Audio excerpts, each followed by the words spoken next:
জীবিত হোক বা মৃত, রাসেলস ভাইপার সাপ ধরতে পারলে দেওয়া হবে 50,000 টাকা পুরস্কার। সম্প্রতি এমনই এক ঘোষণা দেন ফরিদপুর জেলা আওয়ামী লীগের সাধারণ সম্পাদক ইশতিয়াক আরিফ।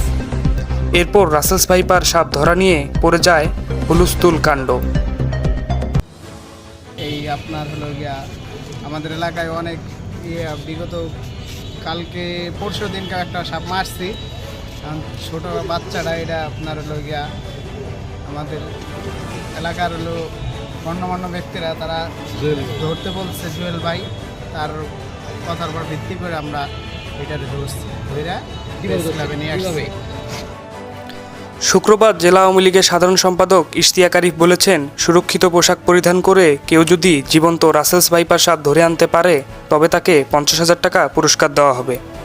এদিকে রাসেলস ভাইপার সাপ নিয়ে জরুরি নির্দেশনা দিয়েছেন স্বাস্থ্য ও পরিবার কল্যাণমন্ত্রী ডাক্তার সামন্ত লাল। পিটিএ মারা নয়, রাসেলস ভাইপার জীবিত ধরলে 50,000 টাকা পুরস্কার ঘোষণা করেন তিনি। জীবিত রাসেলস ভাইপার সাপ ধরে নিয়ে যেতে পারলে পুরস্কার পাবেন এ আশায় একটি রাসেলস ভাইপার সাপের বাচ্চা ধরেছেন রেজাউল নামের এক যুবক। শুধু তাই নয়, সাপটি নিয়ে তিনি চলে আসেন ফরিদপুর প্রেস ক্লাবে। শনিবার রাতে রেজাউল সাপটি নিয়ে প্রেস ক্লাবে আসেন। রেজাউলের বাড়ি শহরতলির আলিয়াবাদ ইউনিয়নের কাদেরের বাজার এলাকায়।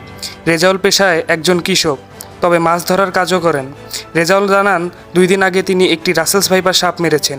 বিকেলে মাছ ধরতে গিয়ে এই সাপটি দেখতে পান, পরে তোয়ালে পেঁচিয়ে সাপটিকে ধরে ফেলেন। এ সময় সাংবাদিকদের প্রশ্নের জবাবে রেজাউল জানান, স্থানীয়দের কাছে জেনেছেন জীবিত রাসেলস ভাইপার সাপ ধরতে পারলে ফরিদপুরের নেতারা পুরস্কার দিবেন। এ কারণেই মূলত জীবিত সাপটি ধরেছেন তিনি।